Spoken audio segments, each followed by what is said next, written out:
The quadratic formula, right? It's long, it's kind of complicated, and it's so easy to mess up. But what if I told you there's a way to solve quadratic equations in just a few seconds without any formula at all? Well, in this explainer, we're going to unlock a super fast technique called the factorization method. Okay, let's put it to the test. Here's our first equation. X squared minus 5x plus 6 equals 0. Keep your eyes on this one, because this is our challenge. So here's the deal. Can you solve for x in 10 seconds? No calculator, and definitely no quadratic formula. You think it's impossible? Well, stick with me for a minute, and I'll show you exactly how it's done. And time's up. The answers are x equals 2 and x equals 3. How awesome is that? I bet you're wondering how on earth we did that so fast. Okay, let's pull back the curtain and reveal the secret.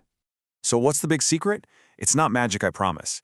It's just a really, really smart math principle. It's all about a method that breaks down a tricky problem into something way, way simpler.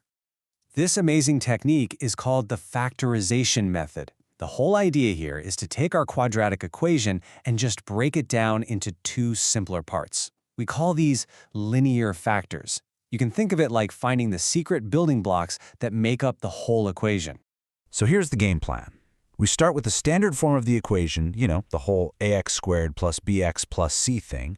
Our mission, should we choose to accept it, is to change it into this goal form you see on the right, x minus p times x minus q equals 0.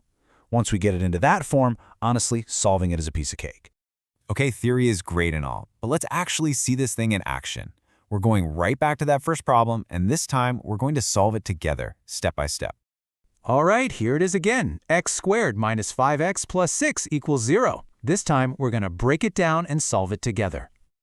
This right here is the heart of the puzzle. We're looking for two secret numbers. Now, these two numbers have to do two things at once. They need to add up to our middle number, which is minus 5, and they have to multiply to give us our last number, which is positive 6. So, what are those two mystery numbers? If you think about it for a second, you'll realize they are minus 2 and minus 3. Let's just double check, right? Minus 2 plus minus 3, yep, that's minus 5. And minus 2 times minus 3 is positive 6. Perfect, we found them. Now that we have our two numbers, negative 2 and negative 3, we can rewrite the entire equation. It just transforms into x minus 2 times x minus 3 equals 0. See how our magic numbers fit perfectly into that goal form we were talking about? This is exactly what we wanted to do. The final step is this really cool and simple thing called the zero product rule. It just says that if two things are multiplied together to equal 0, one of them has to be 0. There's no other way.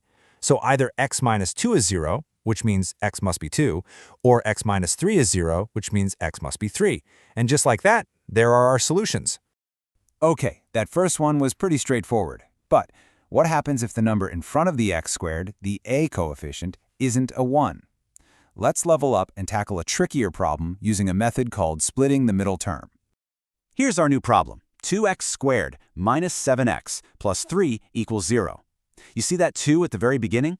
That means we have one little extra step to do before we can work our magic. Okay, so for this type of problem, our first move is a little different. We need to multiply the a term, which is the 2 in front of the x squared, by the c term, the 3 at the end. So that's 2 times 3, which gives us 6. Now hang on to that number 6. It is the absolute key to the next step. Now we're back to our puzzle, but with a slight twist. We still need two numbers whose sum is the middle term, minus 7, but this time their product needs to be that number we just found, which is 6. So the numbers that work here are minus 6 and minus 1. Okay, this is where we use our new numbers, negative 6 and negative 1. First, we literally split that middle term, negative 7x, into negative 6x and negative x. So now we have 4 terms. Next, we group them into pairs. From that first pair, we can pull out a common factor of 2x. And from the second pair, we can pull out a negative 1. And look at that. Notice how we're left with x minus 3 in both sets of parentheses? That's our common factor. This gives us our final factored form. 2x minus 1 times x minus 3 equals 0. And here we are again, back at the good old zero product rule. We just set each of those factors equal to 0. So if 2x minus 1 equals 0, a little bit of algebra tells us x equals 1/2, and if x minus 3 equals 0, then obviously x equals 3. And that's it, our two solutions for the second, trickier problem. So there you have it. You now have this powerful and super fast method for solving quadratic equations. Let's wrap everything up into a handy toolkit that you can use anytime you need it. Let's boil this whole thing down to 3 key steps. Step 1. Find your 2 magic numbers. They need to add up to the middle b term and multiply to give you either the c term or a times c if a isn't 1. Step 2. Rewrite the equation. Use your numbers to either create the 2 factors directly or to split that middle term and then factor by grouping. And finally, step 3. Apply the zero product rule. Set each factor to 0 and solve. That will give you your 2 values for x. Honestly, this method is a total game changer, especially when you're racing against the clock in a test or an exam. But like any skill, the more you practice, the faster and more automatic it'll get. So go on, grab your textbook, find some quadratic equations, and just give it a shot. You'll be amazed at how much faster you can be. Thanks for watching.